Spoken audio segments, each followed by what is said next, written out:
इस शांति समिति की बैठक में ये बहुत अच्छी बात लगा, बहुत अच्छा लगा कि मतलब सब लोग यहाँ आए और यहाँ का जो दिया गया संदेश है वो लोगों तक पहुँचाइए और उसके अनुसार शांतिपूर्वक होली रमज़ान का जो ये जुम्मे का नमाज वगैरह है वो सब बहुत ही अच्छे ढंग से मनाएं।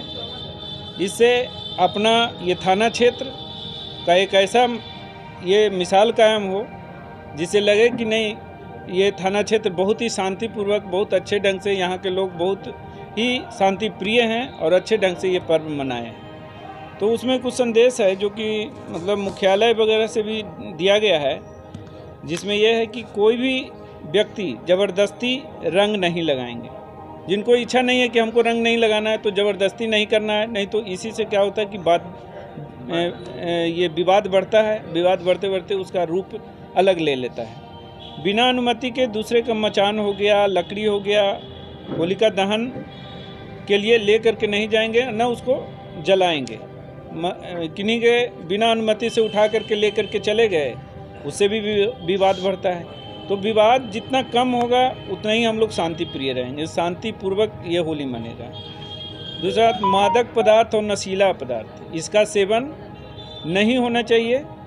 अभी हम लोग का बिहार में शराबबंदी भी है, कोशिश तो यही रहता है कि मतलब ये चीज़ नहीं हो, लेकिन कुछ इक्के दुक्के लोग हैं जो कि ये सब चीज़ ला करके बेच रहे हैं और ये कर रहे हैं। उसको हम लोग भी टारगेट करके उसको उस पर कार्रवाई कर रहे हैं, लगातार निरंतर कार्रवाई में लगे हुए हैं। और होली के अवसर पर हम लोग का एक विशेष टीम भी रहेगा जो त्वरित कार्रवाई करेगा। कुछ भी ऐसा प्रॉब्लम आता है या फिर कुछ भी इस तरीके की कोई बात होती है, एक दूसरे के बीच में विवाद हुआ या कहीं अश्लील गाना वगैरह बज रहा है, उस पर त्वरित कार्रवाई करने के लिए मेरी एक टीम रहेगी, जिसमें वीडियो सर भी रहेंगे और सीओ साहब भी रहेंगे, दोनों उसमें शामिल रहेंगे। जब भी कुछ ऐसा होगा हम लोग तुरंत रश करेंगे आप लोग के क्षेत्र में।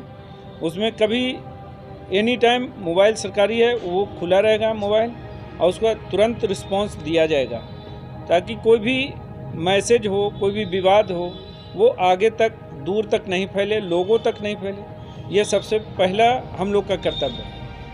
आजकल जो सोशल मीडिया का दौर है वो आदमी के पहुंचने से भी कई गुना तेज चलता है। अगर कहीं कोई घटना हो गई तो उसको पहुंचने से पहले कई जगह वो इतना प्रसारित हो जाता है, जिसको रोकना मतलब आप लोग मीडिया वाले जो हैं उनको या फिर आम पब्लिक का भी ये बहुत बड़ा कर्तव्य है। पूरी तरीके से प्रतिबंधित रहेगा डीजे, और डीजे वाले जो भी कोई भी है या फिर आम पब्लिक लोग हैं, अगर डीजे पे कोई अश्लील भोजपुरी गाना या दुभाषीय भोजपुरी गाना बजेगा तो उस पर कार्रवाई किया जाएगा। और वो कार्रवाई होता है BNS की धारा 296 के तहत FIR दर्ज होगी। FIR दर्ज होने के बाद उनकी गिरफ्तारी होगी, गिरफ्तारी के बाद जेल जाएंगे।